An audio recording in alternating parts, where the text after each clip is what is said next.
it's right to risk your home, your life, to face the evil night. But in the darkest night, when our children are asleep, I think about the families of our enemies.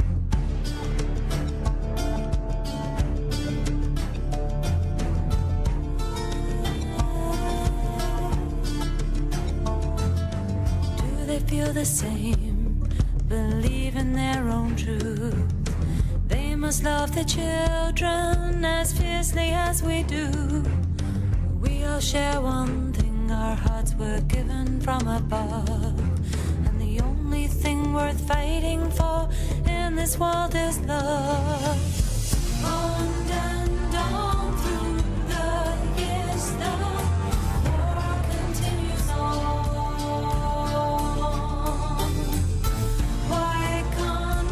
See the truth, we are all one.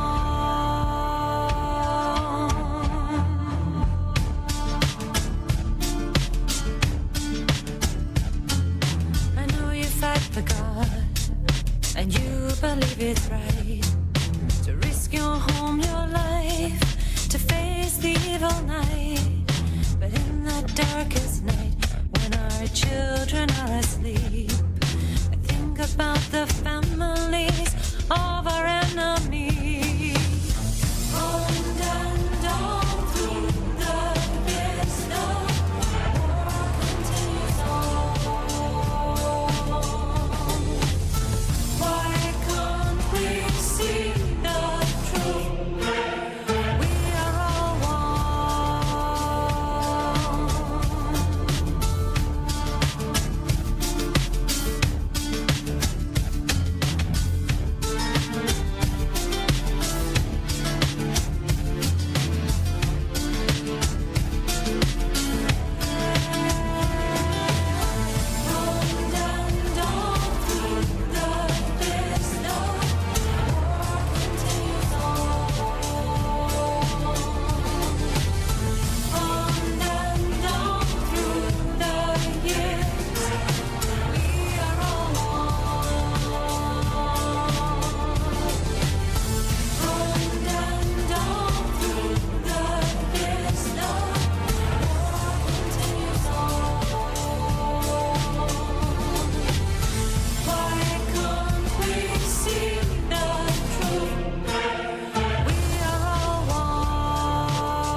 All right. Let me know if you can hear me. Can, or rather, if you can't hear me. Either one. Whichever one works. How are we all doing tonight?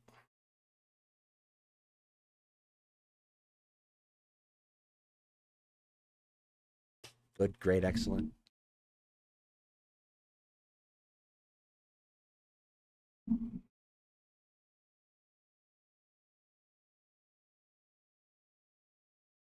So, I know I have been harping on this basically all day. Before we get into this, I want to begin by prefacing that this is detailed and difficult, and I am forewarning you both in the title and here that this content contains depictions of sexual and physical violence. If you don't wish to be part of that or feel that you may not be able to deal with that, I understand. A good night. However, I feel it's important to go over these documents because I felt like it was important to go over them when they came out this morning and I started looking. This particular one is at 59 pages. The other one is clocking in at 150 something pages. And then that's not counting the extra summary report. I felt it was important to go over this because a lot was said about this very quickly that was not necessarily accurate. And these are critical documents in understanding the events of October 7th and the war that has come afterwards. And they may be the only investigation that ever gets done by a impartial party. So that's where we're at. The methodology is included in the reports, and I have a link to the United Nations full slate of reports, all of them on this topic from this commission, up pinned as a pinned chat. If you wish, you can go over the methodology yourselves. Pretty exhaustive. The only particular comments I would like to make on this is really in the introduction, is that the surrounding states of Turkey and Egypt both provided aid to the commission in order to investigate these claims, and that the state of Israel did not. They have disallowed any investigation by the United Nations, and they have stopped anyone from the state of Palestine from allowing Israel in or the United Nations in either.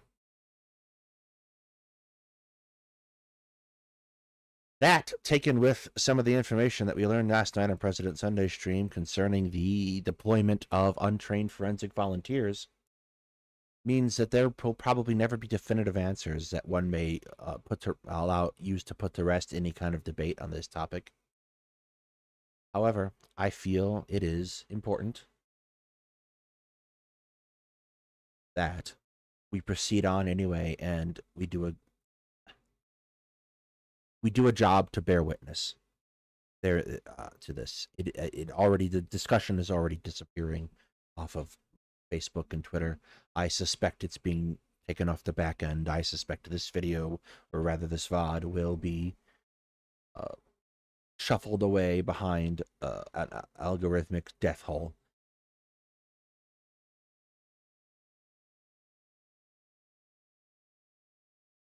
So yes, I appreciate you coming out as always, but especially tonight. We've done stuff like this in the past. For example, with the case of the Azerbaijan last year, and they never get much traction, but we're going to do them because that's the job.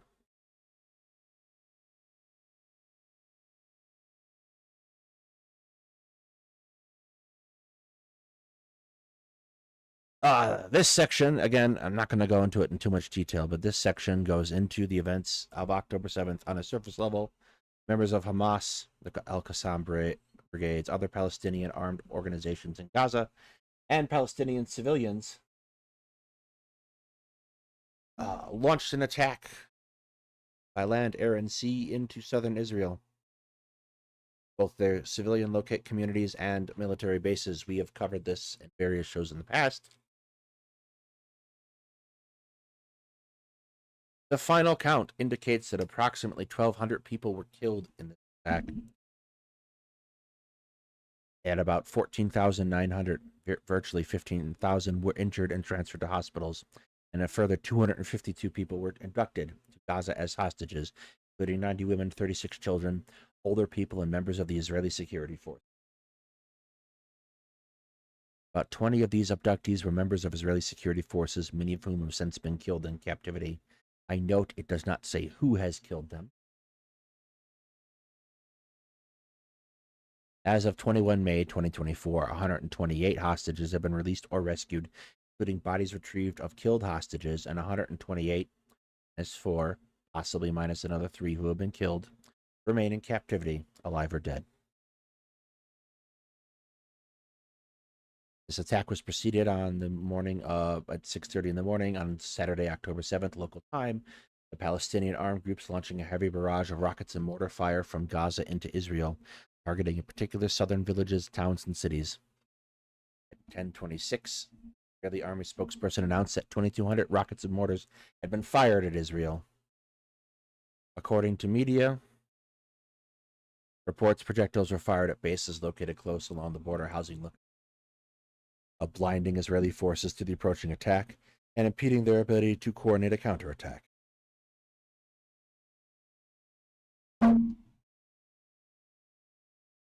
Shortly after the 6:30, under the cover of this rocket barrage, Hamas armed wing and other Palestinian militants breached the fence between the Gaza Strip and Israel using explosive in at least 29 locations. Bulldozers were used in some places to widen the gaps in the fence to allow passage of vehicles. Their forces proceeded through those breaches in the fence throughout the morning, and other militants entered Israeli airspace using motorized hang gliders and entered Israel by sea, landing by Zakim Beach. Large groups of attackers targeted specific towns and villages, while others attacked military bases. Hamas armed wing and other Palestinian militants laid ambush on key roads leading from areas of Israel near the Gaza border, known as the Gaza Envelope, and targeted arriving Israeli security forces. In the kibbutzim of Zikim, Kiryat Shalom, near Am Said and Elim, local rapid response security teams largely pushed back the attackers. While sustaining some losses, these kibbutzim managed to hold off a full occupation by militants. Others, however, were effectively occupied by the attackers for the majority of the day before the arrival of Israeli security forces. On the roads and in the villages and towns they occupied, attackers shot people in the streets and in cars indiscriminately, I would add. They entered and burnt people's homes, killing, injuring, and abducting people to Gaza. Hamas's military wing and other Palestinian armed groups attacked 24 localities, listed from south to north: Holet, Sufa, Nir Itzhak, Rigan, Talimi, Yosef, Mitivchim, Yesha, Amez, Maga, Nir Az, Nirim, Ir Hashlasha, Kisufim. I'm going to mangle these horribly. Riyim, Uriah, Alam, Nahal. Wait, what? I didn't notice that before. Hang on. Oh, they're all here. Nahal, Az, Kafa, Az, Fizam, Yachini, Niram, Surat, Tetev, Hasara, Tamara, and Zakhan Beach, and Akfim. Philosophic spaces and outdoor festivals. Akafim was the easternmost town attacked that day. They also helpfully provide a map in this document if you want to follow along. Palestinian armed groups also positioned at junctions along Road 232, where they ambushed civilians attempting to escape and shot at security forces.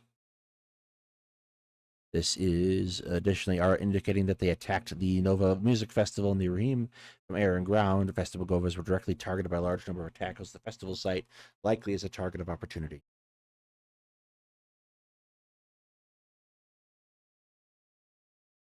"364 festival attendees were murdered at the Nova Festival site, which would be, I believe, the largest concentration of murders to take place among the 1,200 that day.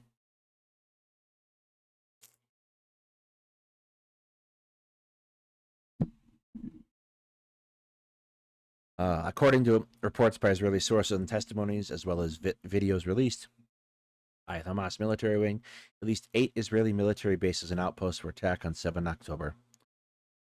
At least 314 Israeli security personnel were killed in these and other locations. At least 18 civilians were also killed as a result of direct rocket and projectile hits on 7 October and the weeks that followed. Of these, 10 were Palestinian citizens of Israel and 7 were children. Approximately 150,000 people were evacuated from their homes in southern Israel. And immediately after 7 October, as of April 2024, the majority were still displaced, residing in hotels and temporary housing.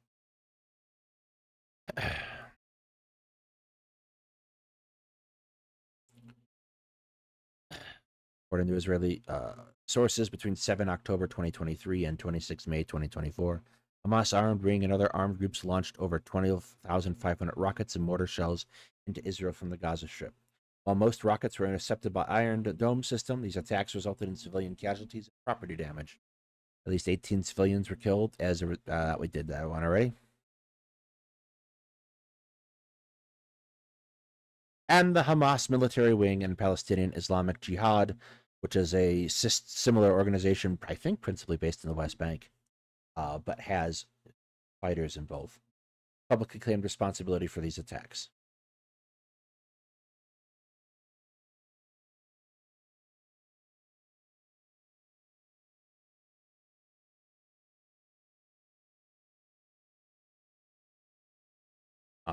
Yes, okay. This is going to cover specifically the attack on Kibbutz Be'eri. Suffered one of the highest death tolls of all the villages as a result of the 7 October attack. 105 residents of the kibbutz were killed by the military wings of Hamas and the Palestinian Islamic Jihad, as well as the Palestinian civilians. The victims constituted almost 10% of the population of the kibbutz. In addition, 30 people were abducted and taken to the Gaza Strip. At least 57 structures were destroyed or sustained damage, amounting to more than 1/3 of all residential buildings. The report goes into significant detail. Where they used tanks to shoot houses. That comes up again, actually, significantly. According to the footage, the attack began at 6:55. 2 members approached the entrance, unable to open the security gates. They awaited the arrival of a car and used the car to tailgate in. They then shot the car, opened the gate, and proceeded to allow the remainder of the Hamas military kibbutz. They proceeded to shoot residents, cars, pets, and houses. From 8:30 onwards, they systematically moved from house to house, entering by force, killing and entering many of the residents, and abducting others to Gaza. Since most of the residents have been hiding in safe rooms, attackers blasted and shot doors, using hand grenades and other means to set the houses on fire, all in an attempt to force the people to leave their safe rooms. The victims included 42 women, 10 children, and 45 elderly over the age of 65. The youngest victim was Mila Cohen, a 9-month-old baby, while the oldest victim was 88-year-old Anna Kritzman. 16 families lost 2 or more members as a result of the attack. One incident investigated by the commission, members of 3 generations of the Cohen family were killed. Mila Cohen, including 70-year-old Yona Cohen, her 43-year-old son Ohad Cohen, 9-month-old daughter Mila. His wife and 2 other sons survived the attack.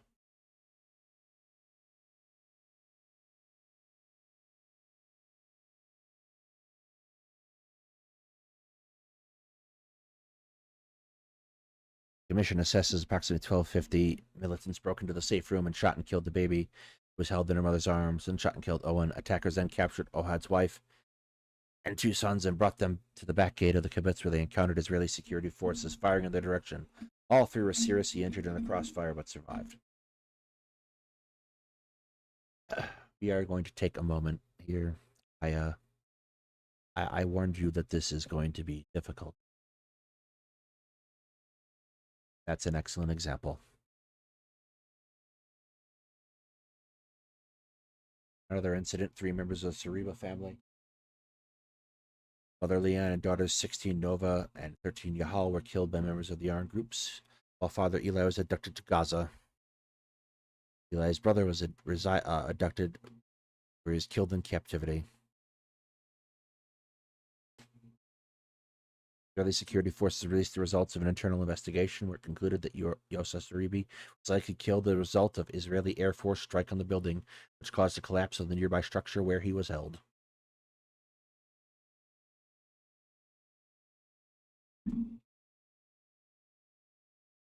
Six members of the Even family were killed by members of armed groups: mother Rinat Segev Even and father Chen Even and their sons, 16-year-old Ilon and Ido. The two remaining sons, 11 and 8, survived the attack. According to the investigation, the family had been hiding in their safe room in the home in the Vineyard neighborhood. Around midday, militants set the house on fire. The parents decided to take their children and jump out the window of the second floor at the house. They landed safely and hid under the trees lining the perimeter. A few hours later, militants located them and shot and killed the parents and two older sons. The youngest sons hid under their parents' and brothers' bodies and survived.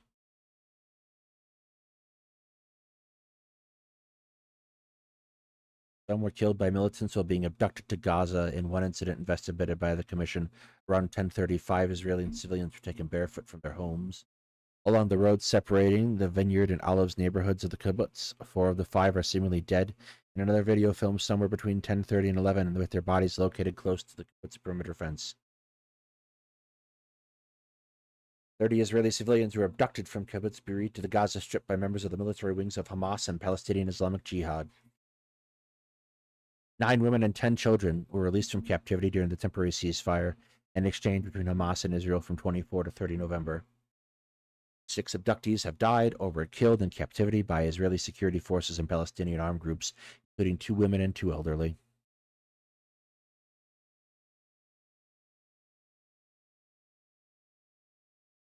One abduction case, a 57-year-old woman was captured by Palestinian militants and unarmed civilians for Gaza and forcibly taken to Gaza. In a video verified by the kitchen, she is seen barefoot and forcibly led unarmed by men in civilian clothes. She is surrounded by 4 unarmed men, clothes, walking and cycling. In the video, the abductors call her dog while passing by another armed militant wing waiting on the other side of the fence.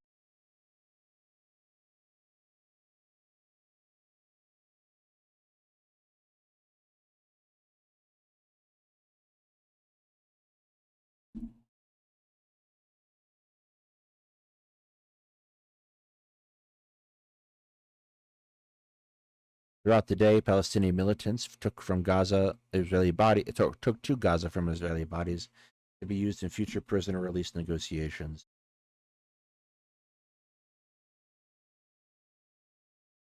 I don't particularly feel inclined to talk about the destruction of property too much. Generally speaking, though, there was 26 structures completely destroyed, 4 severely damaged, and 27 moderately damaged. An account. This is a third of the total structures.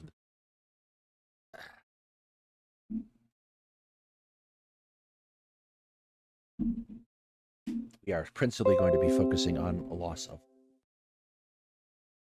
crimes again,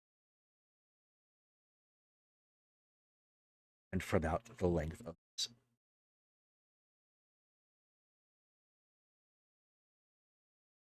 The attack on kibbutz near Oz resulted in the killing of 46 civilians, including women, children, older people, and those of foreign nationalities, close to 10% of the population.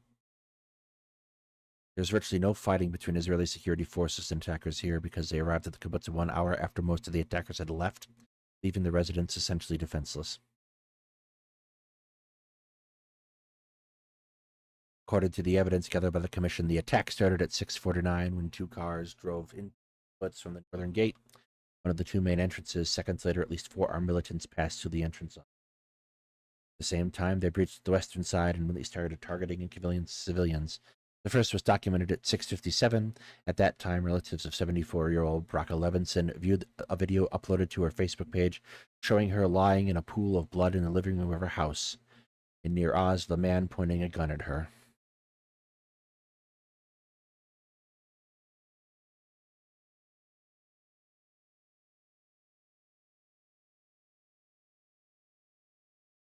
I agree, Estelle. I chose to start with this report as a kind of form of inciting incident. I don't believe this justifies what's happened. But this is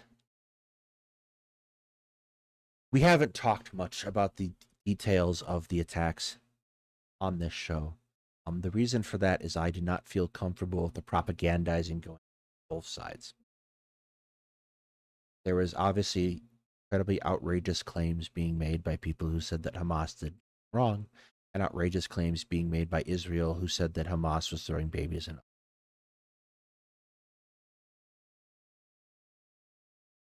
This is I'm having a hard time. This is hard. But I think we should bear witness to it because we have been talking about this in a very abstract concept for months. We've been talking about it in a language of people, but not a language of the person.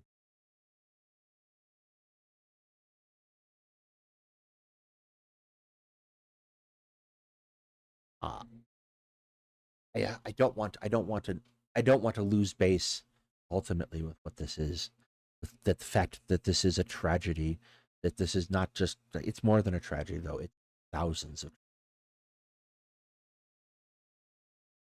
it's something that if we're going to talk about, I think we should remember that it's thousands of tragedies.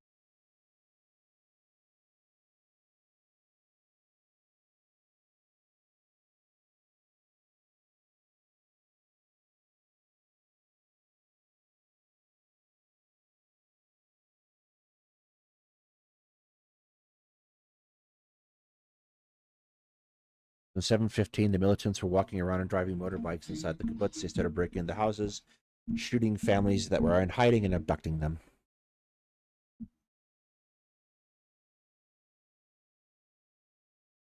At 8:40, a group of Palestinian civilians entered the kibbutz, drove around the kibbutz, shooting bikes, tractors.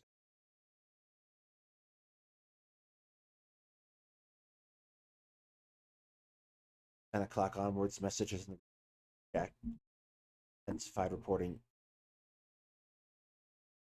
is killing and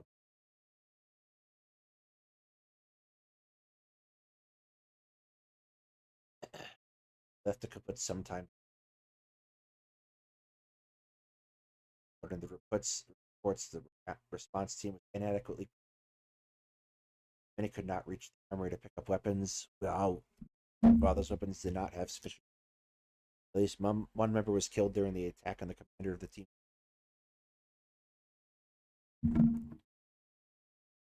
Can you hear me now? For fuck's sake.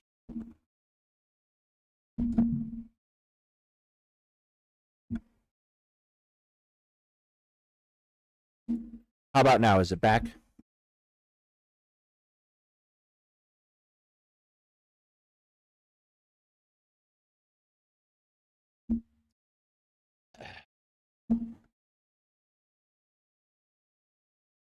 The first Israeli troops were fighters from Shalat 13. They're a Marine Commando unit.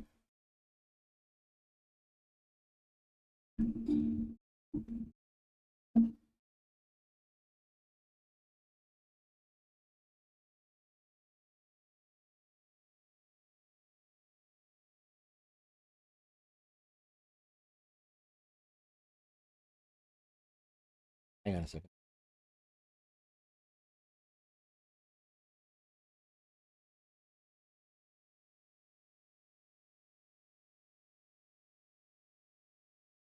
We're going to take a short audio break. One moment.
And you will know they are leftist by their audio.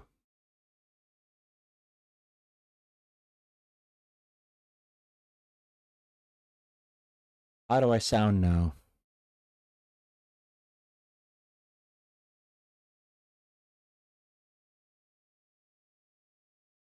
I prayed to the machine gods.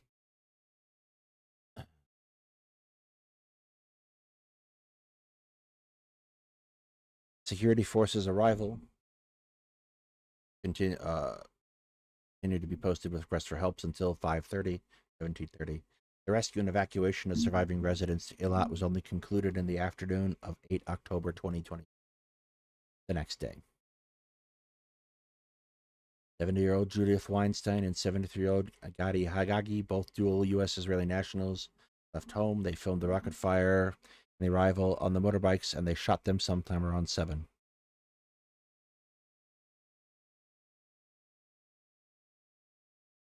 Weinstein was one of the bodies that was abducted to Gaza. Gagi was still alive and abducted and later died in captivity. Mujahideen brigades published a video accusing Benjamin Netanyahu of the death of both. 6th of January 2024. As of May 2024, their bodies are still being held.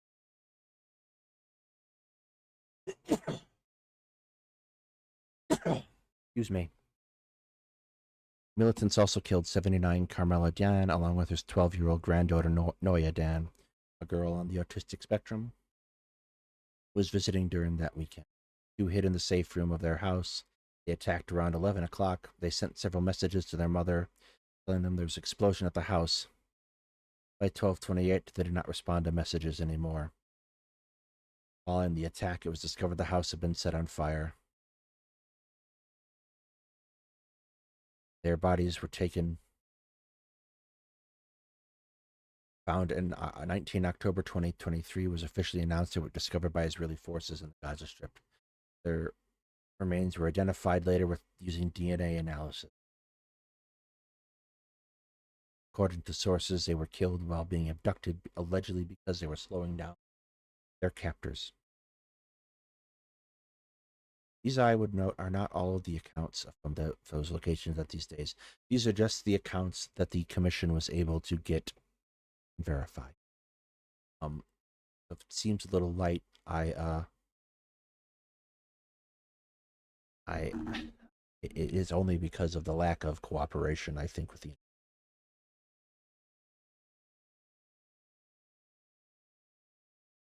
Those abducted included Israelis, foreigners, and people with dual nationality. They ranged in age from 9 months to 85 years, with the 9-month baby being the youngest person abducted to Gaza during the war during the October 7th attack.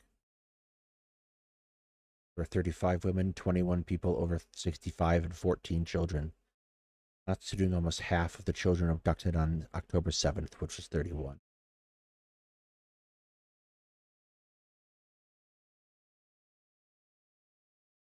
Based on evidence verified by the commission, the attackers started abducting civilians shortly after 8 a.m. Two brothers aged 13 and 16 were abducted around 8:10. The boy's mother reported during the attack that her sons were hiding in the safe room of her house while she was away in another kibbutz. At 8:10, her 13-year-old told her that the gunmen had broken into the house. She noted that while on the phone with her son, she could hear voices in Arabic and her son saying, "Don't take me, I'm too young." The brothers were abducted to Gaza and later released during November 2023 ceasefire. Their father was killed on the day of attack, and his partner was also abducted to Gaza.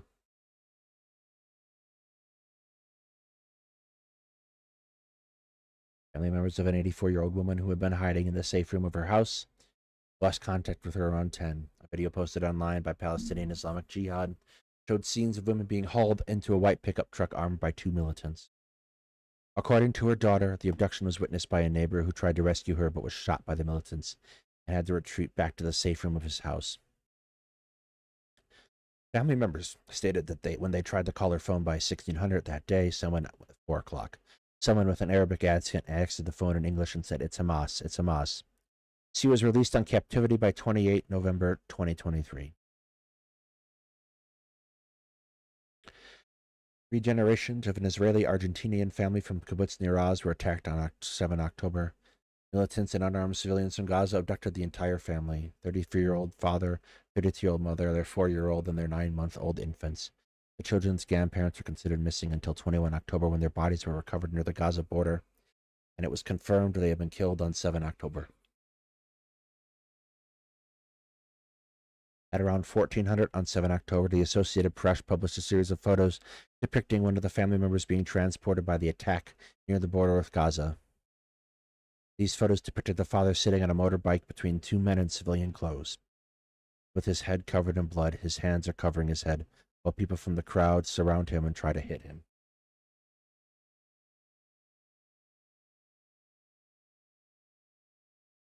His hands are covering his...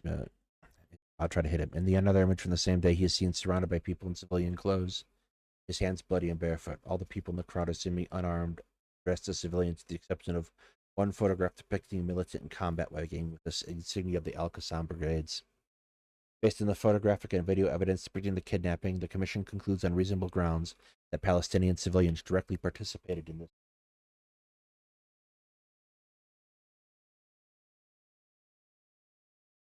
Yes, it is important to conclude that, Jumped. However, it is included here in the report, so I'm kind of letting this do the speaking as much as possible. An 85-year-old woman was abducted by members of Hamas during the 7th. In an interview following her release, she stated the attackers broke into her house, stole all of her money, and forced her into her golf cart and drove her to Gaza. Photos of the abductee arriving in Gaza, verified by the Commission, depict her sitting with two abductors in a golf cart, one of whom is armed, wearing combat webbing, and the headband of the Al-Qassam Brigades. While the driver of the cart is unarmed and dressed as a civilian, another video of her golf cart situated in a densely built district of Gaza appears between 9:45, indicating she's abducted between 9 and 9:40.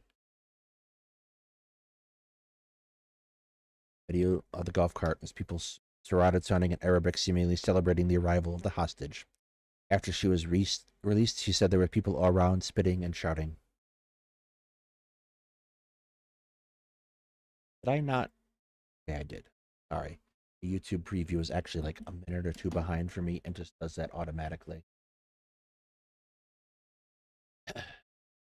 I thought I was sitting here reading and you were on one of the black screens. I apologize. Another family was abducted almost in its entirety during the attack. The family included a 34-year-old woman, her 68-year-old mother, and her two daughters, aged 4 and 2, who had been visiting the grandmother that weekend. Upon hearing the siren, the family hid in the grandmother's safe room along with her 79-year-old partner.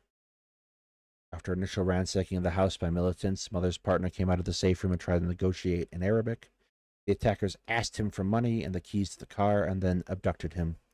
Approximately 11 a.m., another group of militants broke into the house. They put the 2 women and 2 girls in the cart of a tractor and drove them to Gaza. Later that day, a video was uploaded on social media showing the family in the back of a tractor guarded by an unarmed militant in combat, vested with a GoPro camera on his forehead. Mother and daughters were released from captivity on 14 November 2023, while the grandmother was killed on the way to Gaza. As of May 2024, the grandmother's 79-year-old partner remains in captivity.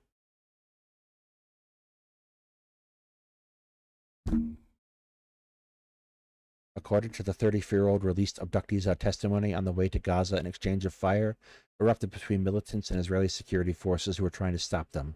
As a result of the shooting, her mother was killed while she herself was wounded in the back. One of her daughters was wounded in the leg. Several members of another family from Near Oz were killed or abducted during the 7 October attack, including Carmela and Noya Khan. See paragraph 54. Another member of the same family was 50-year-old abducted to Gaza with his children, 16 and 11. Like many other families, they had been hiding in the safe room when the attackers entered the house. They attempted to escape through the window and hide in the bushes. At 8:30, she received the last communication from the children, which they told her they were in the bushes and the militants were close. In an interview following her release, the 16-year-old daughter said they spent hours hiding and were discovered and had to flee. One of the hostages militants shot at her legs but missed. Eventually, she could not catch up with her father, and a group of 10 armed Palestinian men in civilian clothing abducted her. The He also group included 2 children. 2 of the men put her on a motorcycle and drove off to Gaza. Yeah, hostages were in hands of different groups in Gaza, which may be why the accounts of released hostages talk about radically different treatment. Yes, I also note that it's entirely possible that some families sell hostages and might have taken them on because they cannot be released in order to give them, keep them from more dangerous elements. You don't know the details there at all. There's a whole bunch of potential situations, a very wide range, which was why I'm really wary of the concept of executing anyone who happens to be in the general vicinity.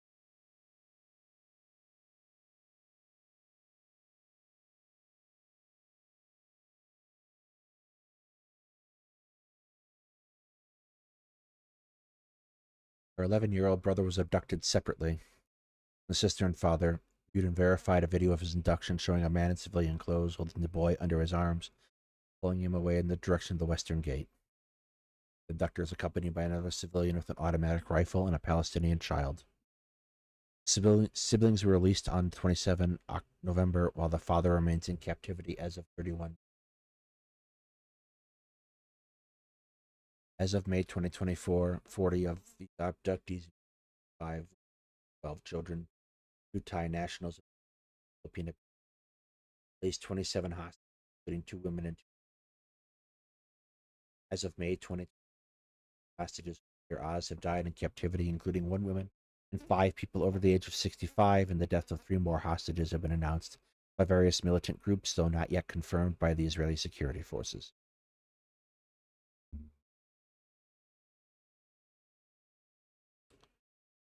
We are over a quarter of the way done. This is the Nova Musical Festival. I am going to move quickly to individual cases. 379 people were killed at the site. Of this, 364 were fatalities out of some. Around 40 of them were taken hostage to Gaza.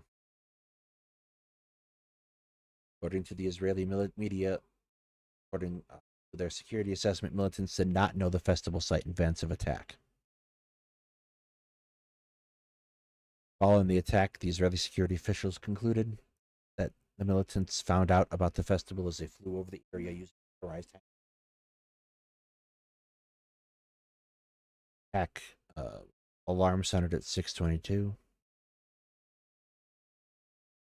The arrival of the militants was timed out by the police officer at 6:50. When a young woman came and she said there were Palestinian militants on Road 232 shooting at civilians.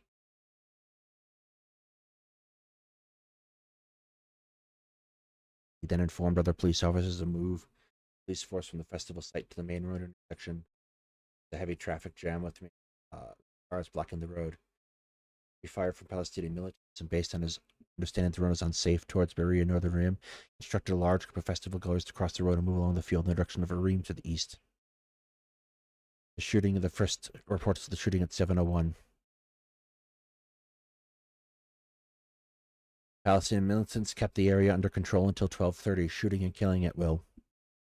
Survivor accounts of those who fled on foot over open fields in eastern directions described the experience like shooting ducks. Perpetrators were driving bikes and golf carts over the fields and were among the running partygoers and shot them.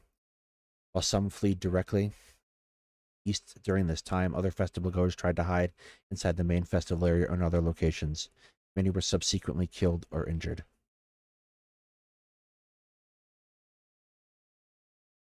The main festival site was on.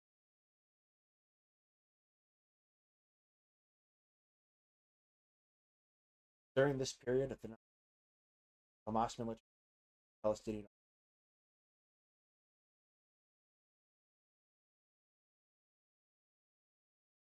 actively searched for people hiding, killed them when.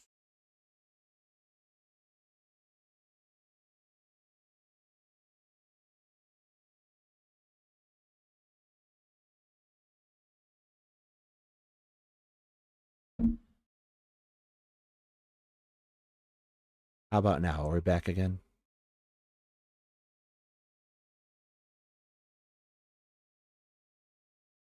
Commission verified and viewed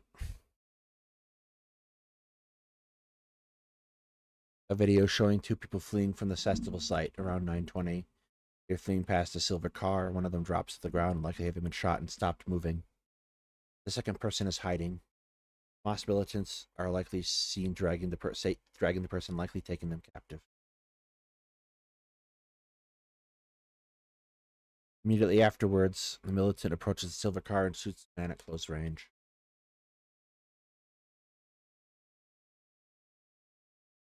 At 12:12, the dashcam footage shows armed Palestinians discovering a young woman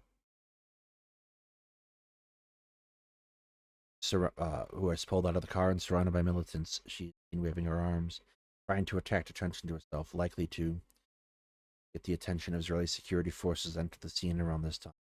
The video cuts after this. At least 15 people were killed in the area in front of and inside the main bar. Israeli troops arriving on that scene at 13:08 that day were filmed their discovery of bodies. The first bodies are seen lying on the ground outside the bar area, and at least 7 other bodies are visible from inside the bar. Video footage filmed by the supervisor who was hiding on the under the stage revealed that at 8:19 the stage was largely empty, while at 8:26 11 people were hiding there. Sounds of sporadic shooting be heard in the background, suggesting that militants had not reached the area but were closing in. 9:14, several of those who were hiding on the stage left to hide in the surrounding bushes. The survivor filmed those videos stating he had hidden under the stage for 1 hour, during which people kept joining the hiding place until there were some 30 or 40 people hiding there. After 1 hour hiding, they heard someone shouting, "Get out from the stage, it will kill you all." The survivor then decided to leave the stage with several others and ran 200 meters to nearby bushes where they hid for 5 hours until they were rescued.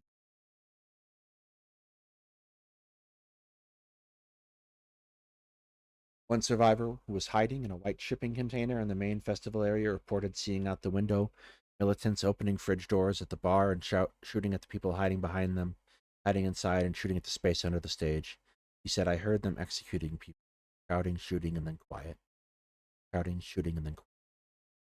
The same survivor reported a van parked in the vicinity of the stage that was set ablaze, killing those hiding inside.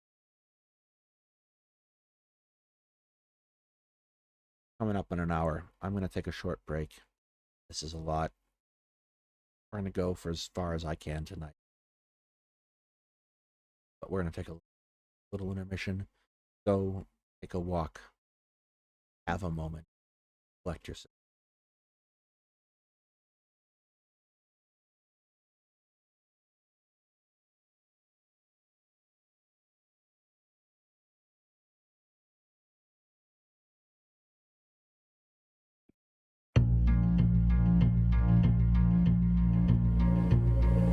Lift thine eyes to see thy God.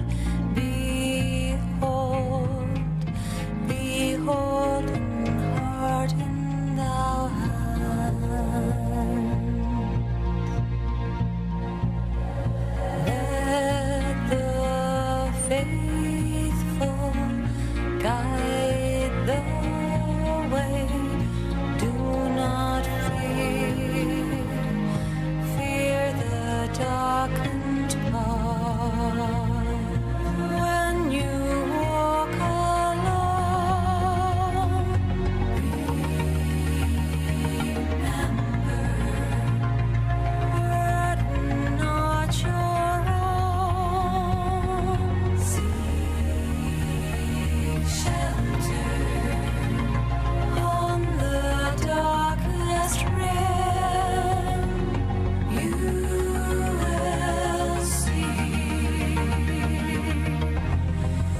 All right, we're back.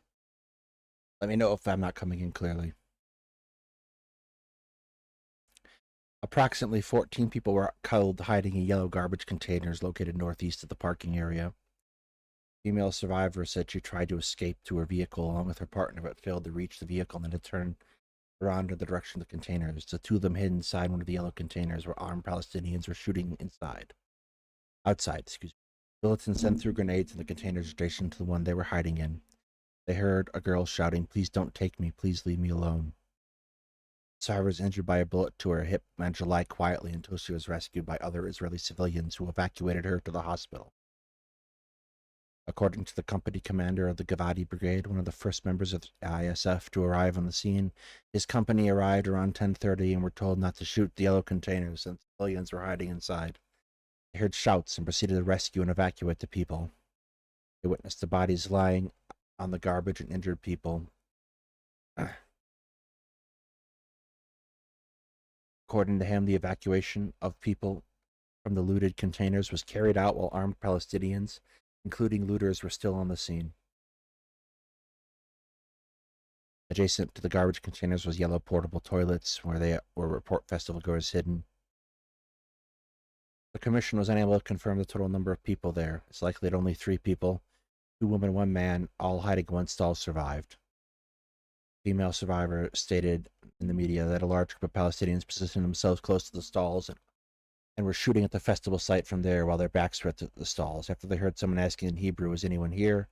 they did not respond. Seconds later, they heard Allah Akbar, and the militants started shooting at the line of toilet stalls. Footage published by militants shows them systematically shooting into all the toilet stalls. The 3 survivors spent 9 hours in the toilet stall until they were rescued.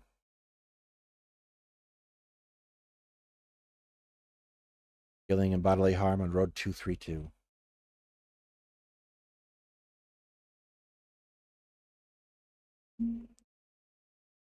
Hamas took control of key intersections along the road in order to carry out attacks and hinder security forces and medical personnel evacuation. Capture of the road appears to have been planned in advance to facilitate other attacks and prevent or delay the arrival of Israeli reinforcements. Hundreds of cars were found spilling over the road 232. One witness stated that while he saw bodies piled up on top of each other, another witness told the commission that while he was driving along Road 232 on 8 October, cars were still burning. Many bodies were strewn along the road and bloodstains were visible. The first responder reported receiving bodies for identification at Shura camp. He stated that many of the bodies recovered from Nova Festival cars were badly burned. Footage shot by Israeli news shows overturned vehicles at the side of the road. Zaka teams reported they found burned human remains in the vehicles.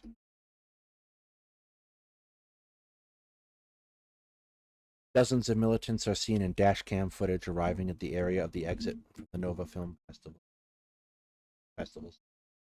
Road 2.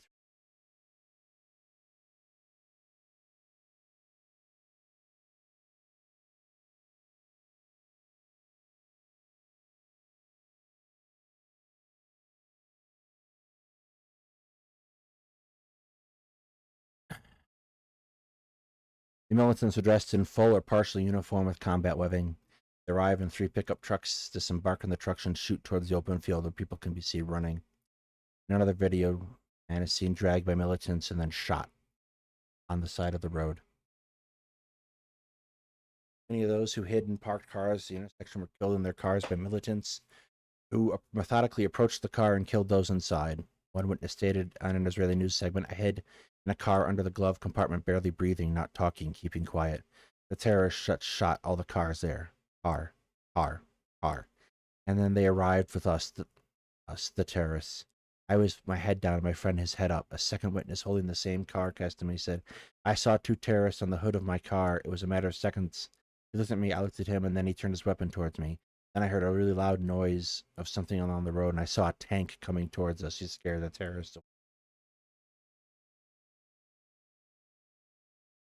Investigative report by Haratz found that Palestinians laid 37 ambushes on Road 232 and killed tens of people.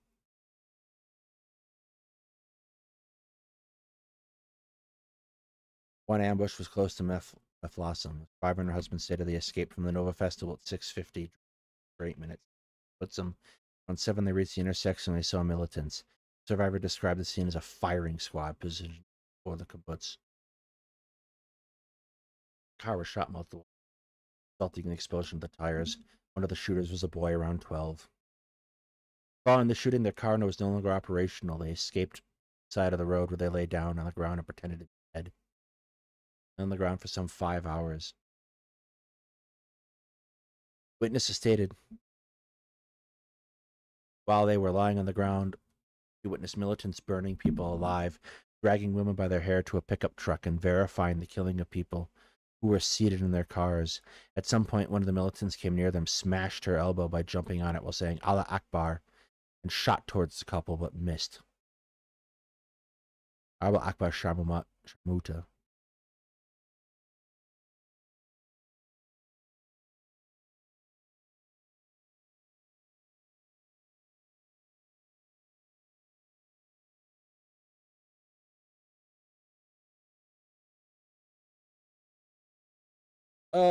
Sharmuta is a very not nice word. It's bitch in Arabic. Several cars were stuck on the traffic jam, managed to reverse and drive out the field east, although most people abandoned their cars and fled by foot. One survivor stated she saw 200 to 300 armed militants, some 50 to 60 closing in from each side. Militants driving on motorbikes were shooting at the fleeing people. Everyone who stayed alive did because someone else got the bullet. We saw people running and just falling. Mission viewed and verified footage from the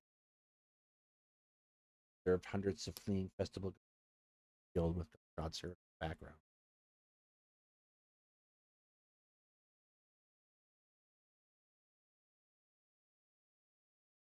Many of those survived the run to the field were eventually picked up by fleeing cars, some packed with up to 8 people. Others managed to cross the field by foot and hide in the surrounding orchard and small ditches.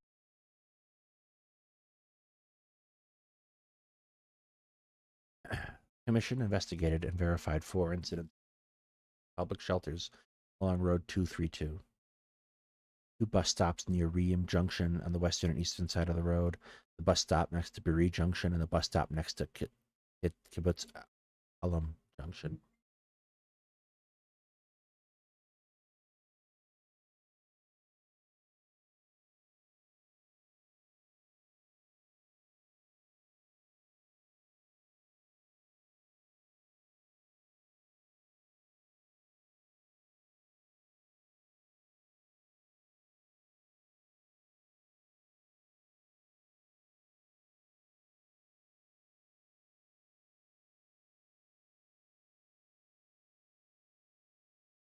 Groups composed of some 25 to 30 festival goers arrived at Western Ream shelter as early as 6:50. The shelter is distinguished by a mural of bluebird painted on the front. One survivor told the commission that, unaware of the infiltration, the militants tried to seek refuge from the rockets in the adjacent Kibbutzim Ream, but the gate was shut. They then decided to hide from the rockets. Hang on. One survivor told the commission that, unaware of the infiltration of militants, they tried to seek refuge from rockets in the adjacent Kibbutz Ream, but the gate was shut. They then decided to hide from the rockets to shelter. Look.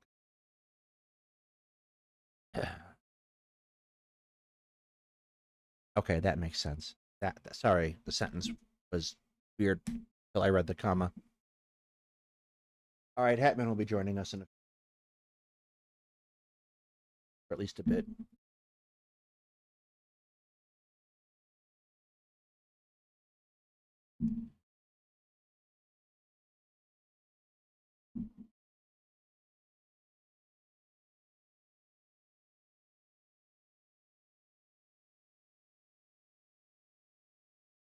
According to the survivor, they first realized militants had infiltrated and were in danger of an attack when they heard the militants approaching outside at 7:50. Other reports indicate that they knew there was an infiltration but believed the military presence would deal with the threat. By 7:55, the shelter was surrounded. 7:56, a dash cam footage indicates a Palestinian citizen of Israel was forcibly removed, stripped to his waist, beaten, and His family reported to the media that he was later killed.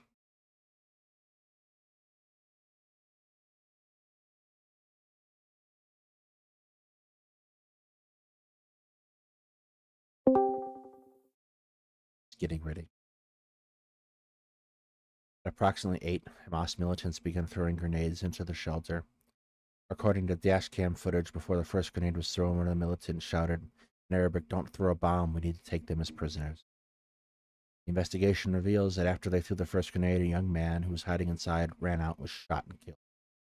The man was visibly unarmed while he was shot, trying to escape, and was likely the first person from the shelter who was. After that, the gunman returned to the shelter and started shooting inside, following which they fired an RPG into the shelter. According to witness testimony, while militants surrounded the shelter, several men were sitting towards the front of it, including Anar Shapira, a soldier on leave, agreed that if grenades were thrown in the shelter, they would grab them, throw them back out in the direction of the militants. The militants threw 6 more grenades, most of which were thrown back. I have popped out of the studio. Yes, I hear you. Hang on, you sound. Talk again. Can you hear me? Yeah, I can hear you. Is there TV going on in the background? There is. Hold on. Can you move?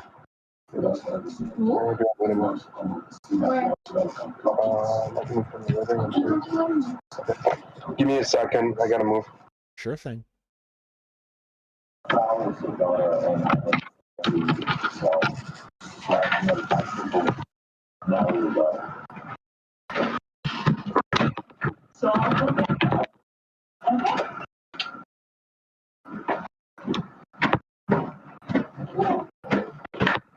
The militants threw 6 more.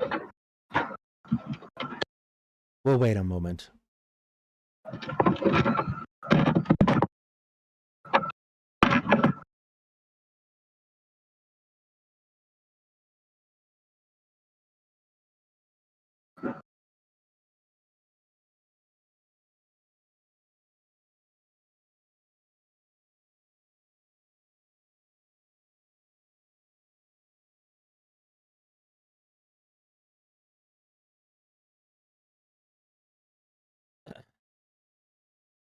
Hey, Pleb. We are getting set up.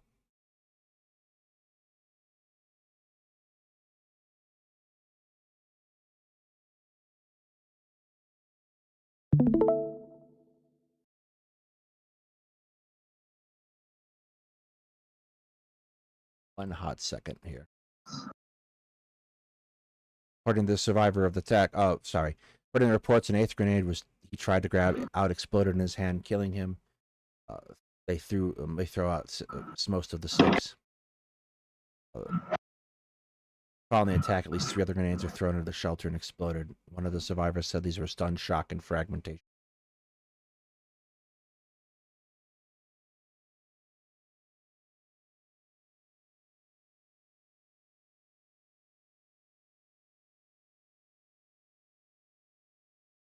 You there now, Hetman?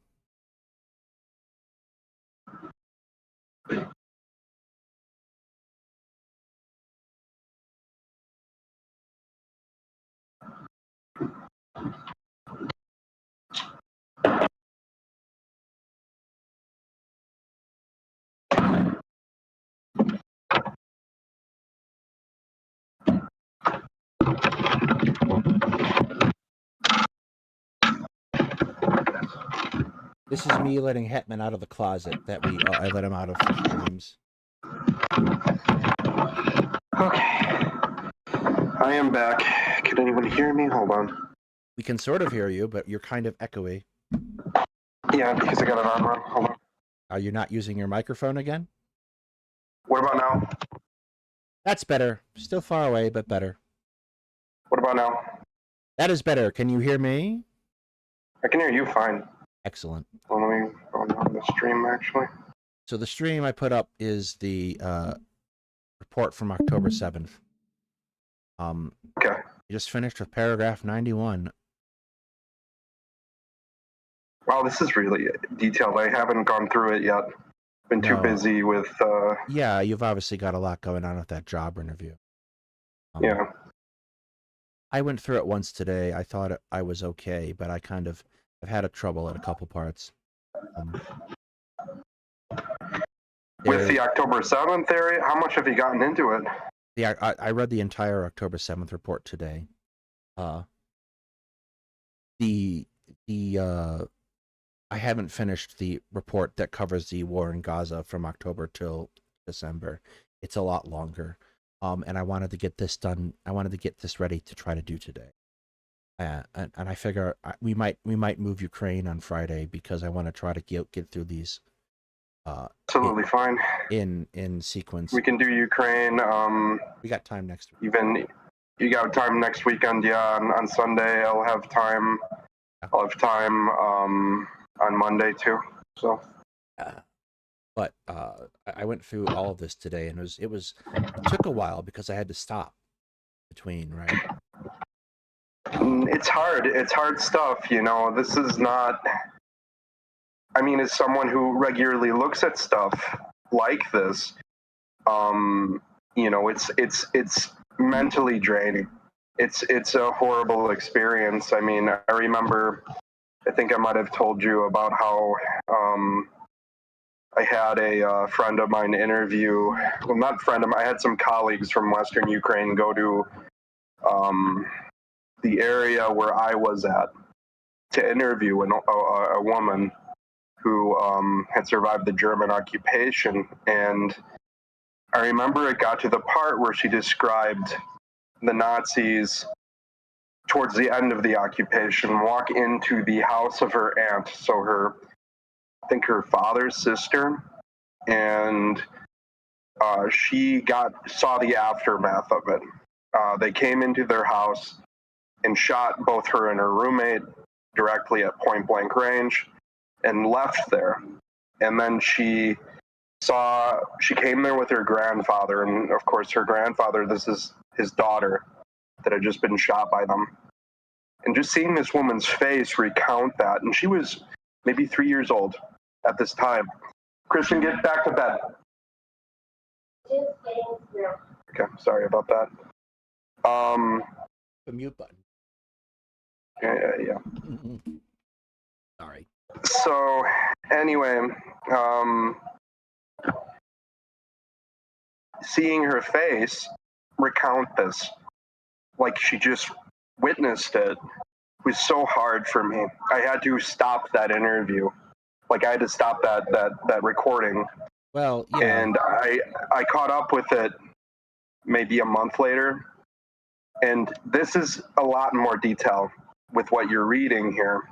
Well, there's a lot more data that has been gathered.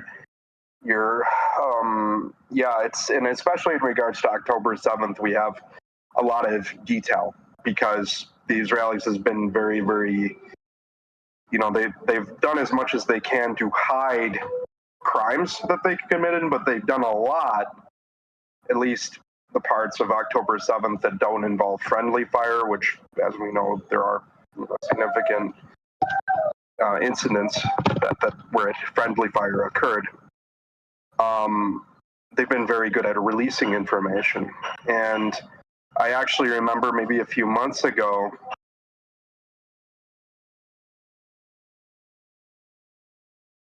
hello. Can you hear me? Yes. They had a website up very briefly where you could look at see the aftermath of the attacks. You could see what they did, what Hamas did. You could see the footage they chose to release, and I kind of avoided us talking about that, and I've avoided us really getting into any of this so far. Like I said earlier on stream, because everything was being heavily propagandized by both sides. And everything was. As far as I have been able to see, because I look at all of this stuff as far as I've been able to see, this has been the most objective report we are likely to get on this event at all. And it as it should be, coming from a body that's supposed to be neutral. So yes, and as it stands, the report got released early this morning, right? Yeah. And Very quickly, it hit Twitter, and there was a lot of discussion around it. But now it's gone. All the discussion is gone on Twitter. I have a feeling it's being suppressed. I have a feeling this video will be suppressed. But I think it's very important, given how much of was taken out of context very quickly on that report, Of course. that we go through the individual events of the people that the report specifies, talk about them as individual tragedy, and then that we look at the conclusions with those events in mind, and give us perspective for both Ultimately, the October 7th ultimately, attack and the other report. ultimately, what these two, what this whole war is a sequence. I mean, all wars are that, or it's a sequence of human tragedies, and this particular um, this particular war has been extremely savage. I think. Hold on one moment. Give me. Can I mute myself real quick? I want to be back, but I have to do something. I'll go on about to the this. next paragraph. I'll go on to the next paragraph. You go try and parent. Okay. Some 30 to 40 persons hid the shelter on the eastern side of the road. It is a mural of brown and green landscape painted at the front. Among those killed were the sisters Noral and Noy Manzuri.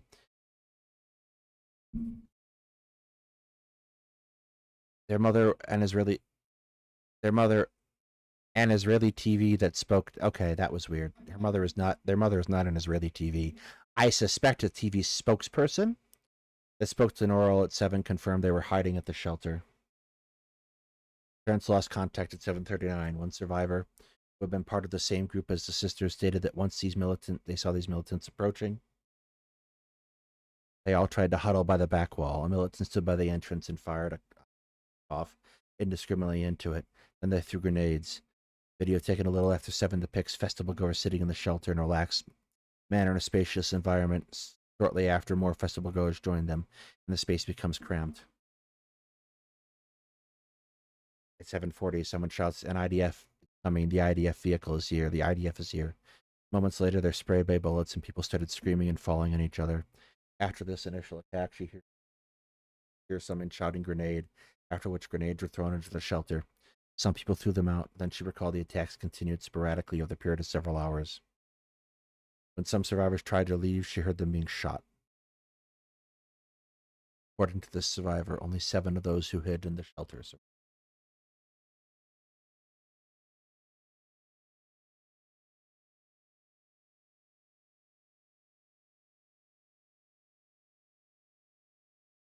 These are long ones. A group of 30 festival goers and other civilians sought refuge at the Elam shelter located north of Kibbutz Beer along Road 232. The shelter has a mural of a bulldog and a blue background on the front. A police car was adjacent, and the policemen urged passersby to enter the shelter. A bike rider who was from near Israel, who was trying to head back home, reported immediate interview that entered Elam and shelter urging a policeman. After he entered the shelter, several vehicles of festival goers arrived and filled the shelter. Some remaining close to the entrance due to lack of space. According to the survivor, several minutes later, shooting was heard outside the shelter. Another grenade was thrown in, which reportedly didn't. Or a grenade was thrown in and exploded. Then another one was thrown. It was a dud. The survivor exited the shelter, stepping over the bodies, and met 2 police officers who told him to get in his vehicle and escape from the area. He found a working vehicle, loaded 3 injured persons into it, and drove towards the Sahad intersection. The commission was able to corroborate several of these details through video footage from the 42-second video posted on an Israeli news site, verified by the commission, showed a shelter with at least 6 civilian cars and 1 police car outside. Inside the shelter, gunshots are heard, and someone says, "Everyone calm down, it's the IDF, it's the IDF, it's us." The next shot, an exploded grenade, is visible on the right side of the screen, and someone is heard shouting, "Go out, go out." In the video, people are shouting, and at least 1 person is visibly.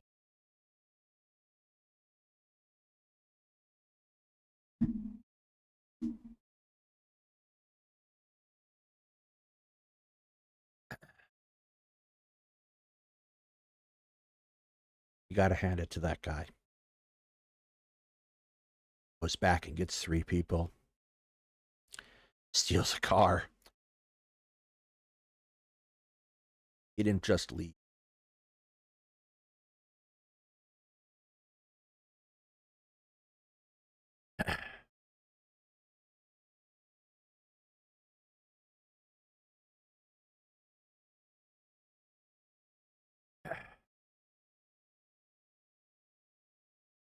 A second survivor who escaped from the Nova Festival with 2 other friends confirmed that the police station nearby advised people to enter the shelter and hide there. According to the survivor, after a few minutes of hiding, the shelter was hit by an RPG, which caused wide panic and some of the shelter collapsed. They heard a lot of shooting. The survivor estimated that 10 to 20 persons were shooting at the shelter, killing many of those standing around at the entrance. They then threw frag grenades into the shelter. The survivors noted that of the approximately 30 persons inside the shelter, only 5 or 6 survived. He survived by covering himself with the other bodies and escaped when there was a lull in the shooting some 40 minutes after he had entered. The survivor filmed the moment he entered the shelter. In the video, his face is spattered. Several vehicles are seen directly outside the shelter. There are large blood stains. The pavement and bodies spilling out of the shelter. When reading some of this, Oh, you're back. Yeah, I just got back. And this was my anger, when this occurred. Because when it initially happened,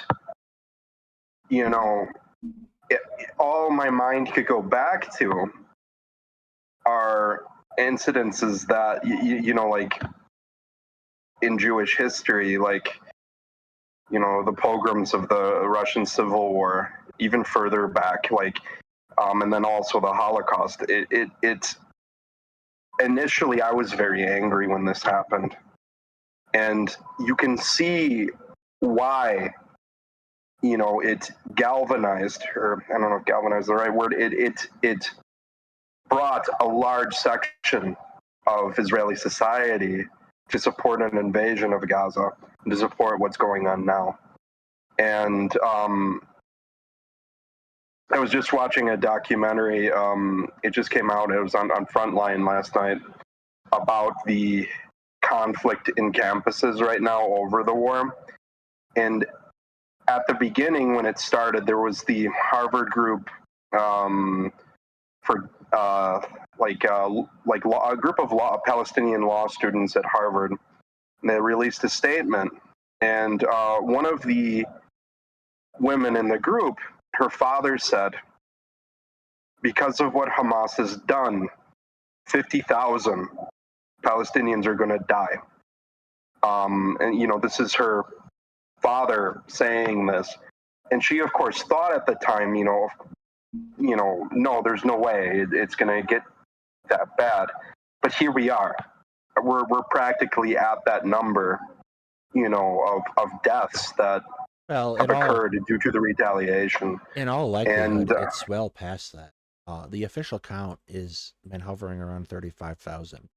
The Hamas ministers put out, but like we all know that accounts in the middle of events like this are almost always undercount.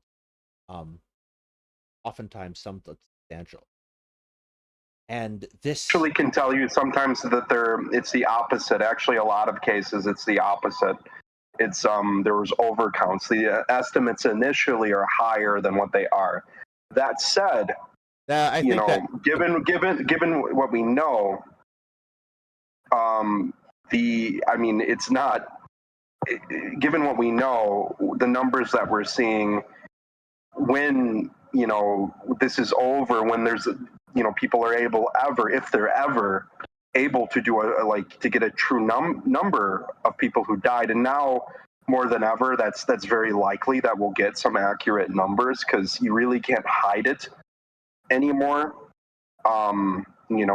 Even if you do just sort of a demographic survey, You can kind of get close to those numbers, and it's going to be catastrophic. You know, Well, already, it's gonna easily yeah, be dead, missing, and wounded, and of course, over of course, over over 150,000. yeah, Oh my goodness! the whole level of casualties, yeah, But for like, sure. That's I wanna go back to that real quick. Overcounts usually occur in heavy circumstances. Well, they overcount the number of killed in Stalin's oftentimes. But yeah. like by and large, when they have events like and they're under this kind of event where you have a kind of breakdown of a civil service is going to almost certainly result in an, particularly with regards to the fact that the missing quantity is going to include people who are being captured and taken away. Because I don't know if you looked at the other report. Yet I haven't even looked at the October 7th part of this report. It's been a very busy day with The reason, trying to. well, the reason why this report I think is being punished in the algorithm because it is utterly damning concerning the conduct. Are deaths from starvation counted? No, not in the not in the Gaza Health Ministry numbers so far. Those are really hard to track at the moment. Well, I've heard. I was actually looking that up last night, and I heard like the number of starvation that they can, like the number that has been released. You know, that they've found has been. You know, it's. I mean, it's not that many people, but that's obviously not counting probably how many people have already died of malnutrition. yeah, I think the number that I read was somewhere like it wasn't even in the hundreds, but I'm sure that the number is very high. I'm not you sure. know. I'm not sure they're able to distinguish it yet. Yeah. Particularly in the light of the general disorganization that's happening, and like the other half of it is that I suspect that some of the people who've gone missing have up and joined Hamas and are in the tunnels now, or what have you. The effects of Estella's right. The effects of food insecurity is almost always a much longer term thing. It doesn't necessarily show up by the time the warnings are going out. It doesn't necessarily immediately show itself. Of course. This is like Of course. this starts to show firstly months later, but then years afterwards in chronic and long-term health problems, right? Of course. Yeah. Which survivors of events like this tend to have health problems that stick with them. And even actually those health problems, people who go through starvation events like this, they are more than likely to pass certain it becomes generational genes to their children. Yeah. Like survivors of the hunger winter in the Netherlands when in 1944, I believe, when Germany prevented anything from coming in and requisitioned a lot of food. Like the survivors of that event's children had a disproportionate levels of, for example, type 2 diabetes and various metabolic problems. So and in Ukraine too, I haven't read any official study, like any medical studies on the impact of their famines in the 20th century, but I'm sure that they're there. Yeah. The other problem is that like what Israel is doing, they have a list of kind of random prohibited items that are packed, included in the thing, and they're not necessarily like valid lists. They're things like maternity stuff, medical supplies. And if one of these items is found on the truck, the entire truck is rejected and has to be taken, unpacked, and resent. So they're using that. It's starvation. It is using starvation, they're weaponizing bureaucracy. Of course, yeah. In a very overt sense. And like the other half of the reports indicates basically every method and measure that we were told that Israel was doing was utterly insufficient with regard to the prevention of civilian casualties. they're talking about people have been spending time talking about, oh, they're dropping leaflets and notifications. And it's not like, oh, we're going to attack your building or your area or the street. It's just, we might attack your city. It is designed to create panic and to get people moving. Like, it is. The other report is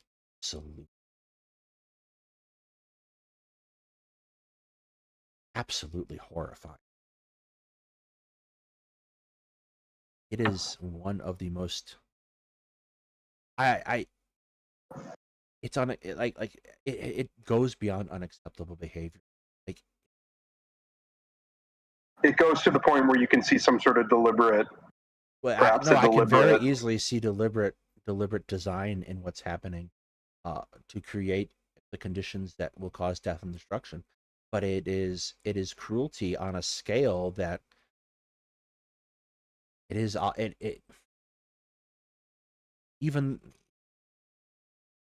it's Russia. It's just Russia. What it is, it's Russia with American equipment.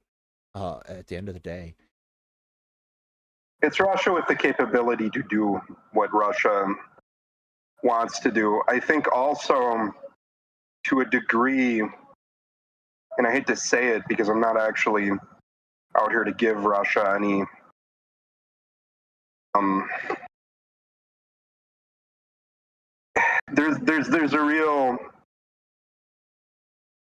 there's a lot of anger there, and there's a lot of dehumanization there. I will grant that, of course, you know, I'm not saying that doesn't exist in the Russia-Ukraine war. It certainly does, but it's at a whole different level here. You have a lot more fuel to this fire. This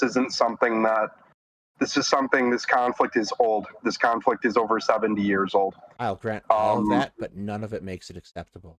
None of it makes it excusable. It's not acceptable. But that's what I'm saying is you have a lot more hatred here. I see a lot more here that reminds me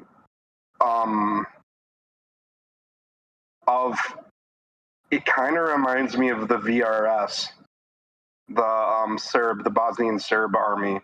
It reminds me to that level of deliberate,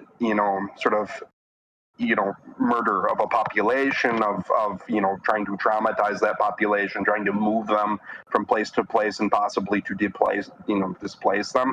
What I also see though too, and we've talked about it, is a lack of any coherent sort of endgame or strategy. Literally, I think that this was they came in with a plan. We're going to destroy Hamas, but it's more like we're destroying. We're punishing Gaza, the civilians there, the population there, to the point where it's going to take them a long time to ever do something like this again. It's kind of, I don't know, it's very twisted. Well, first of all, they're not. What they're doing is killing civilians by and large. But no, that's what I meant. The punishment is on all of them. They're collectively punishing Gaza. Hamas is reconstituting itself and rearming. They'll probably be good by next Tuesday. The situation here is that at the most generous, I can see this as an execution of standard Israeli doctrine, which is the complete punishment of the civilian population in order to compel the insurgent population to surrender like they've done in the past in Lebanon. However, it doesn't work here, and it hasn't worked. And at best, it looks capricious. Like I am. Can it work when you have nowhere else to go? No, it can't. It won't even work that way. Because Gazans don't have anywhere else to go. That's what I mean. That's what I'm saying is they don't have anywhere to go. So, eventually they're going to have to come to, the realization that in order to achieve maybe what they aim to do, they have to kill everyone, and hope to God that that's not something that, comes to fruition. I think I just don't see. There's no end in sight with this, and I don't see how. I don't think there's an end in sight. I have an overwhelming parts of the report I have read that the intention is the destruction of God.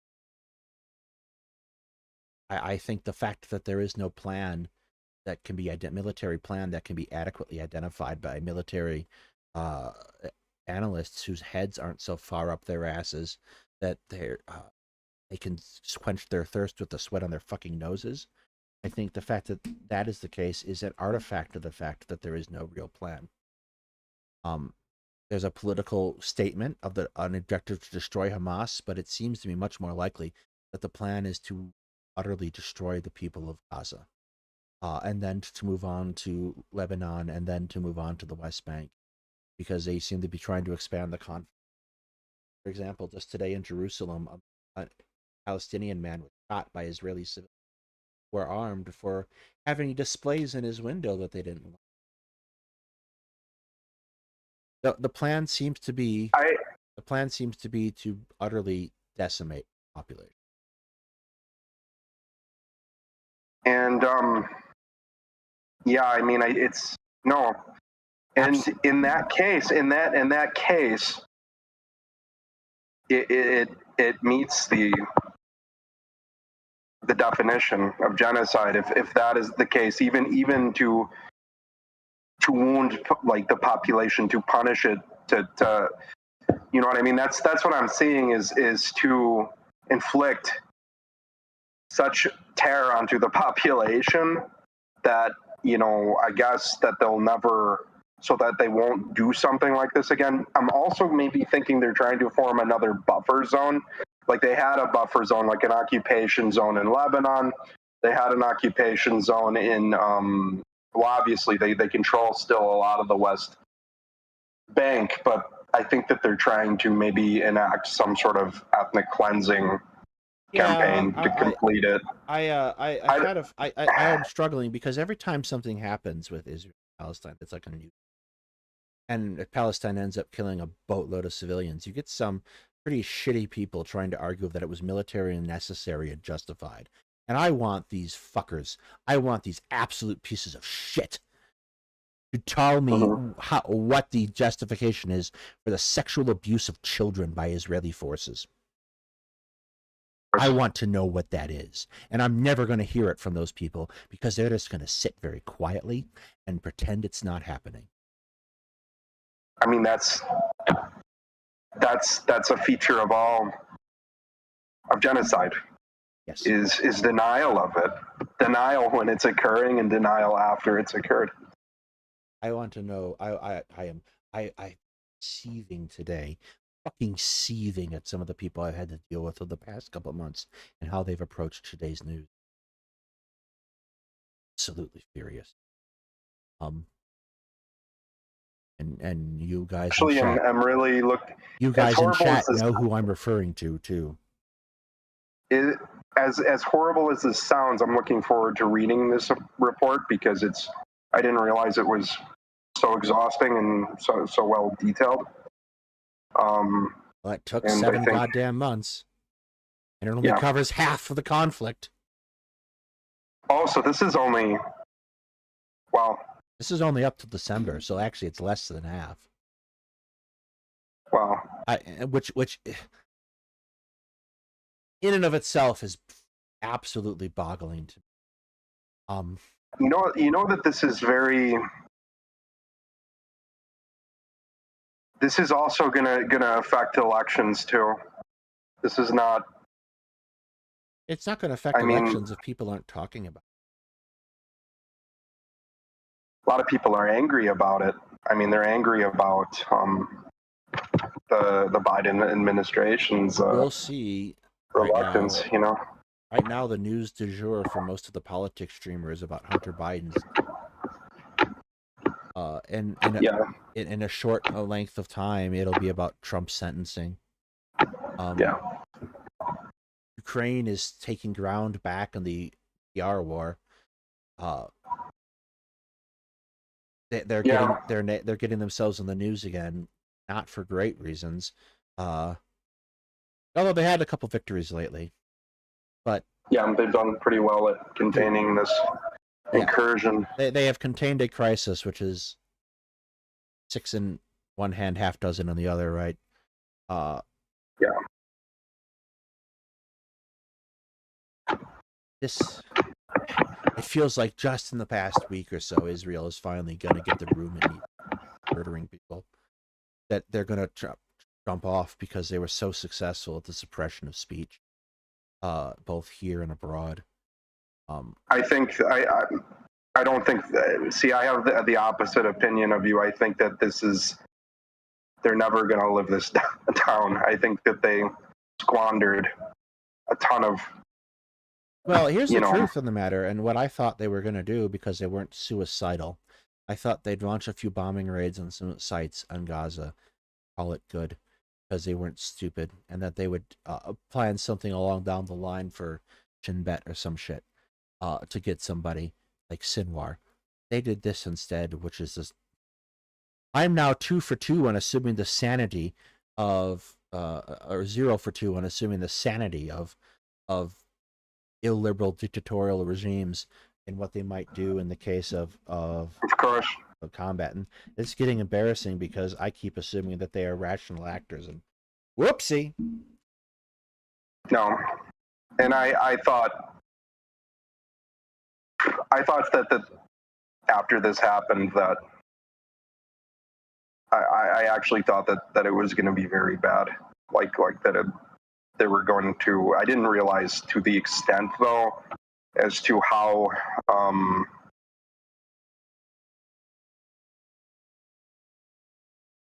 Well, I didn't realize to the extent to which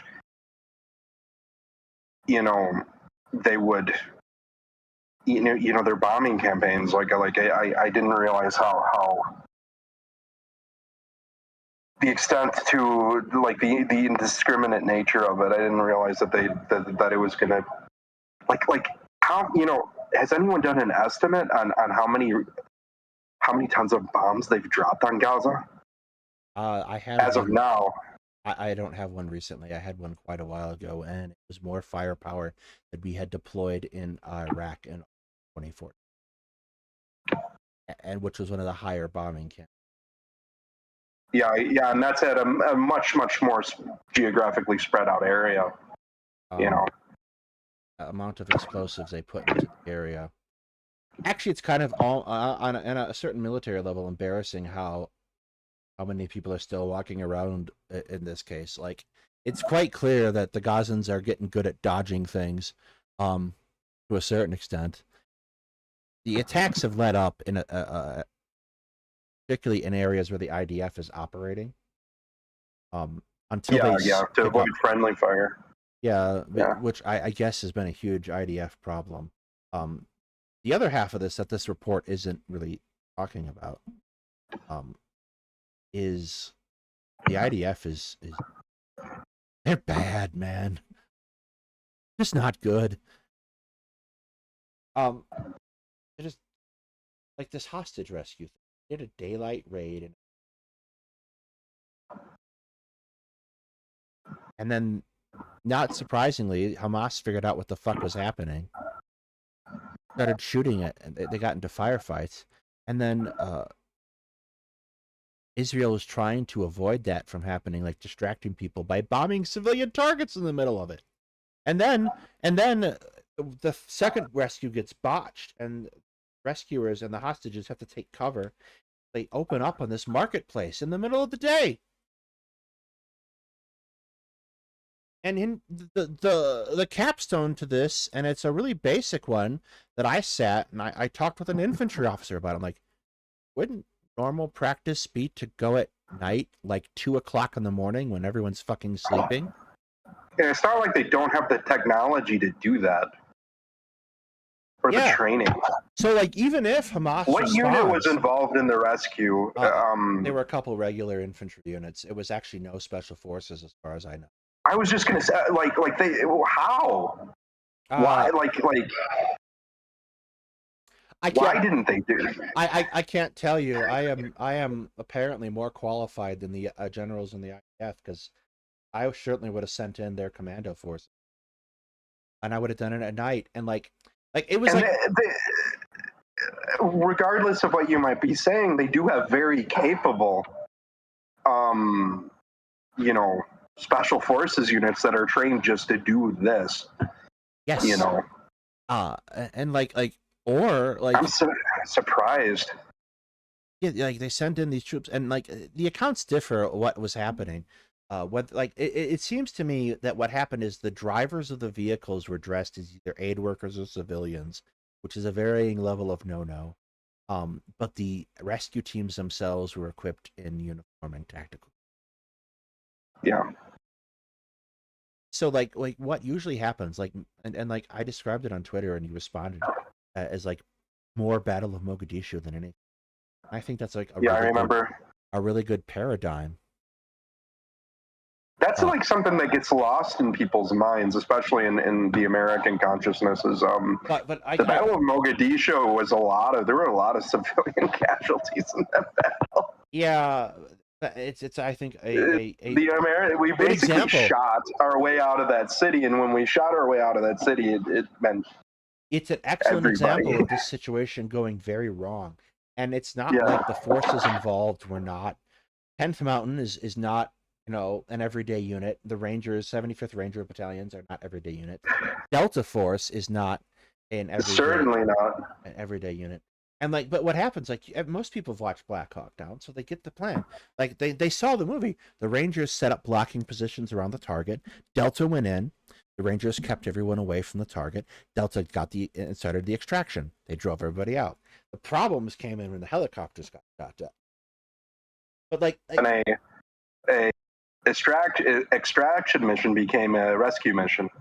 Yes, Israel though does this thing, and one of the accounts indicated that they had some armored forces in the area, but they didn't. They apparently didn't set up an adequate perimeter, or apparently any perimeter. Which I know is hard, but again, at night it would have been substantially easier. There'd be fewer people around. It's a lot easier to control the streets. Then all you have to worry about is in the buildings, which is dangerous. But again, if you are quiet enough, you can probably get in and out with the only significant moment of contact being the buildings themselves. So with that are holding the hostages. So it seems that it was possible. It seems that it was very possible that that was not what the Guardian article and the other article I had saw. But if you have something on that, let me know.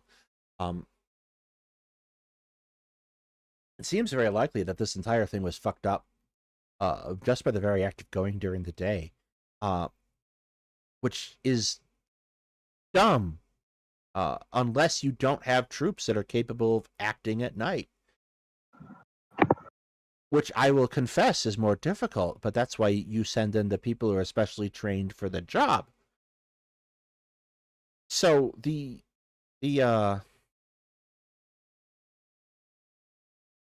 whole thing, like, insofar or not whether it's actively a war crime, it was pants on head, bad planning. To the degree that I feel like someone should be fired. Come on. Like the overall commander of that operation needs to resign. But they're sitting there. They're sitting. The pro IDF people on Twitter, they're sitting. Patrick, we saved the city. Oh my god. I can't. It is quite the thing. But to get back to October 7th, I get being angry. I'm angry. This hurts. I think you might have missed it, but I would get once in a while I break a little bit and get a little choked up. You hear stories of like this guy who's like getting shot at, and the police officer tells him to run, get in a car and go, and he goes back and he gets 3 wounded people and steals a car, take him to the hospital. Like, yeah, it's and then or the person getting abducted out of her house, out of her safe room, and someone else runs out of his own safe room to try and stop it and get shot. Like, Yeah, that is not a legitimate act of resistance. That's just, I mean, that's just terror. It's At no just, point have I ever argued that Hamas is not terrorists. yeah. Yeah, and I think that, you know, there was a lot of, when this began, I think any group like for example, the Harvard students, the ones, the group of Palestinian Harvard ones, they mentioned nothing in their letter condemning this and, you know, condemning what it is. What they said is, you know, that this didn't take place in a vacuum. That is true. That is true, but the level of cruelty and in this specific incident, you know, it rubbed every person on the world of Jewish descent the wrong way. It rubbed me the wrong way. It rubbed me the very wrong way, having, you know, had relatives that were killed in the Holocaust in Ukraine. So, sure, you know, that's what it brought me back to. By the same token, we have the same problem coming out from people who are supporting the actions of the IDF and Israel. Oh, for sure, and that's also people need to be. If you're a humanist, this whole thing, and now, so October 7th already happened. It's done. Now all the impetus to stop this violence is on Israel. It's on the IDF. It's on anyone who supports it. And you can't. It's not. There's no arguing this time that the IDF is a moral army. If there is such a thing, but worse, they're losing. They're losing. They're losing strategically. They don't have a plan. Any gains they make tactically are wiped away by Hamas's ability to reconstitute itself. This is possibly the greatest disaster in Israeli military history. Wasn't October 7th. It was everything that came afterwards. And it wasn't even 19. This is a worse disaster. Now that you point that out, it's a worse disaster even than 1973. Than 73. Yeah.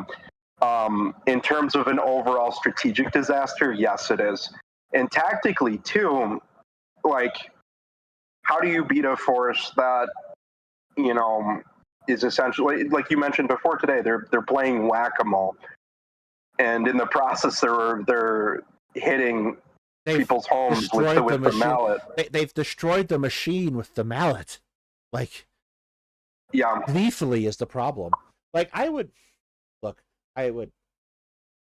draw a very clear distinction between the mod and takes great pains to try to avoid civilian casualties and prosecute them when they happen. Get turned in all the time. But like, it was even a case of people dying in the course of an operation with even a basic level of precautions taken, I would feel differently about it. But it was very there's apparent. No precautions here. There's very apparent from even the beginning that this was absolutely a fucking free for all. It's a free fire zone, and Gaza's one big free fire zone, and it is state endorsed. Yep. They have argued for it. They have cheered it on, and everything. Like, it makes all of this. This is all horrible, but it makes all of this 1,000 times worse. What you see here is a culmination, and trust me, I'm not justifying it, but what I'm saying, I'm explaining it, and it's the same way that a lot of the horrible genocidal events, you know, crimes against humanity, war crimes happen. They happen when, you know what I mean? Like, so for example, Srebrenica, the famous case that I've talked about a lot on this channel, that one of the aggravating factors in that, and granted, it's not, certainly it's a small factor, was the Bosnian army's attack, so the local Bosnian resistance forces attack on a small Serb town called Kravica. And yeah, when they came into Srebrenica, they were very, very angry. So, and this anger obviously is used. It's the anger over October 7th is weaponized. And essentially, every soldier in the Israeli army, and I think this has been the case for a long time, because we see it even in the West Bank, them shooting protesters using live rounds, a lack of, any discipline from the soldiers, when it comes to them shooting someone. There's no, military justice that's given. What I actually didn't mention today, which I was actually doing some research on it yesterday, is I'm actually shocked at the amount of civilian deaths that have happened since October 7th, but in the West Bank. About 400. That's a high amount. That's higher than way higher than any given year. Yes, usually, it has been extreme. It has been extreme. It's just it gets absorbed into greater panoply. What people don't understand too is, Israel. A lot of the proponents of Israel. And, we talk about all the time about, the small population of Israel, about how when they suffer 13 casualties, it's more proportionally 100, which is, I think that's bullshit, actually. It's not quite that, in terms of how it affects their force structure and anything. But, they talked about how, October 7th is killing 10,000 Israelis. Everybody knows someone that died. The Palestinian population is also very small. And with the amount, it's smaller. With the amount that they have suffered over just even when these tensions have flared up. So for example, 2009, when you have 4,000 people die, that's a huge amount of people that have lost someone. And now, it's everybody. How do you already had a population that has been brutalized and that hates them. How do they can't recover from this? You know what I mean? It's now so blatant, that they're not even really trying to hide it as much. Well, what's happened in the West Bank in particular is they've armed the settlers, which have basically turned that's something that into death squads. They've basically turned the settlers into death squads. Yeah. That's a very, very, very unsettling development in this whole thing. The most predictable thing in the world happened. Oh my God. Oh. Yeah, this is that's very unsettling. It is possibly escalation that Israel has done under the assumption that no one would fucking notice. Is baffling. So many people, their eyes are all on them. I mean, that's the thing. But it's a lack of even caring at this point. It's a lack of caring that these eyes are on them. What I'm kind of surprised, what it wouldn't surprise me is if this has to erupt into something bigger. I don't think that, you know what I mean? This is going to spark a regional conflict between other armies soon. The ridiculous amount of restraint that was displayed by Iran in this indicates to me that no one, the reaction that everyone had to Iran's restraint and actions indicates to me that no one is particularly it's the point I had to make to a number of people is that Iran controls Hezbollah and is perfectly capable of launching an attack from Lebanon that will hit Israel in minutes. Why launch drones from Iran to have to cross Iraq and Jordan to get to Israel? They do it because it sends a specific message. It's a measured response. And it gives people an opportunity to shoot them down to avoid anything significant happening. The fucking day that Iran becomes the most reasonable people in the Middle East is just buck wild to me. By a long shot. Like,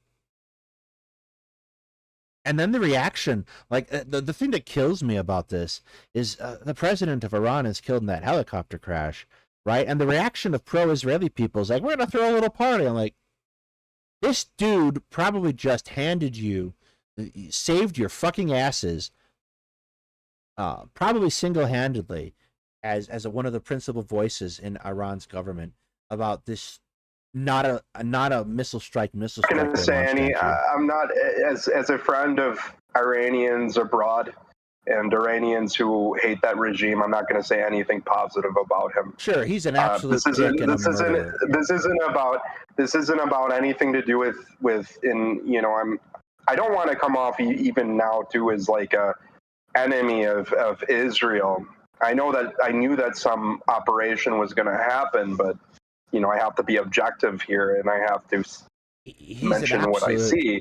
He's an absolute dick, but like, acknowledge the fact that like he could have made the situation so much worse. He could have made it a lot worse, but it also would have gotten a lot worse for him too.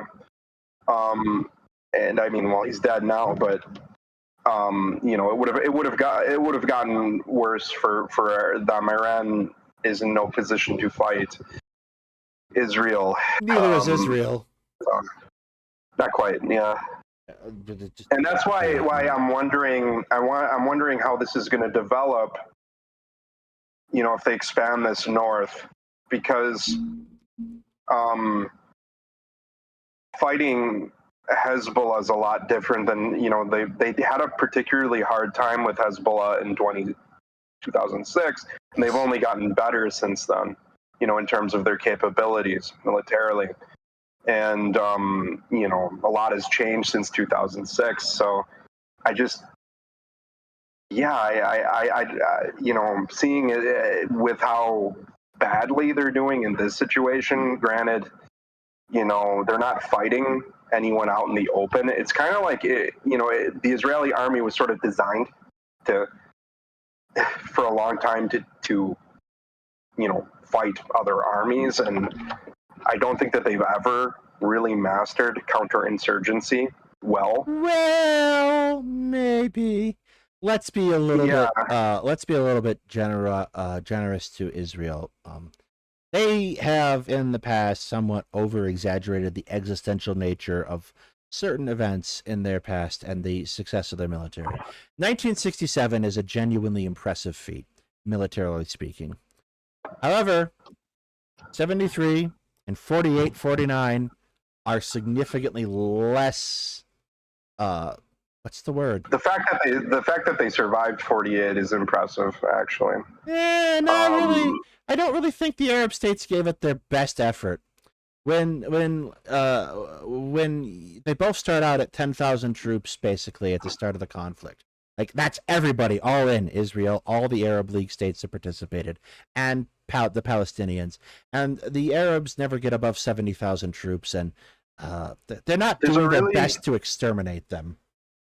There's a really good book about the ineffectiveness of Arab armies called Forces of the Sand or something. I'll send it to you, but I know which one you're talking about. It's Armies of Sand. It's very...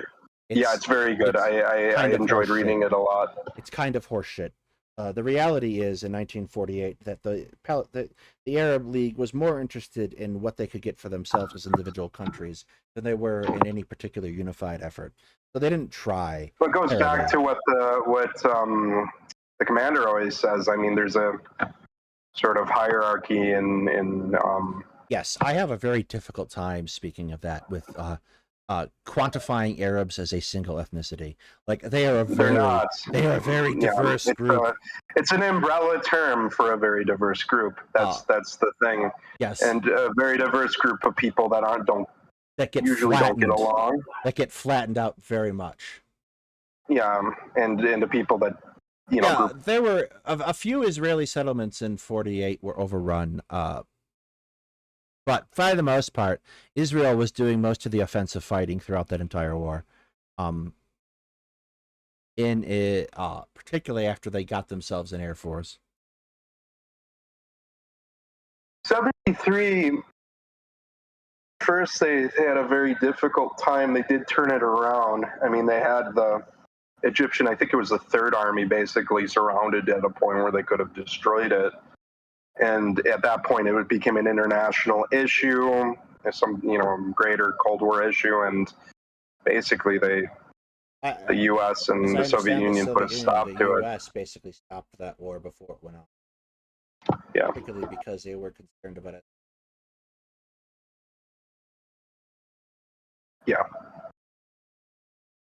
Particular that case was someone was sitting on a pile of chemicals, and someone else was sitting on a big pile of nuclear weapons, and nobody wanted to admit who was who. Yeah.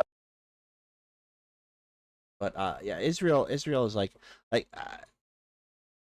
67 was a genuinely well done campaign from a military perspective. Yeah. That part of the Israelis. The other ones are kind of like skin of their teeth moments that are much more Robert E. Lee is kind of a doofus moment than anything else.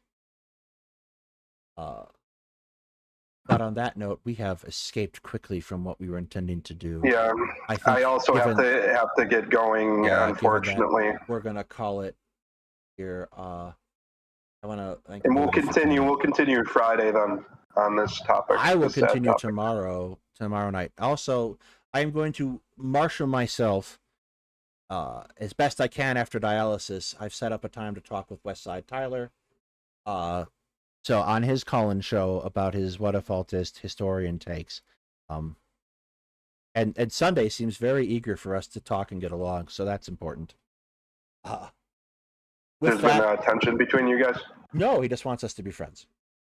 Okay, that's good. He wants to be friends. So with that, I'm gonna send you out. This is going to be our only call to action tonight. Please like the show and subscribe to the channel. Like I said, I don't want this to be a thing. I want it to be as it's supposed to be. An evaluation of the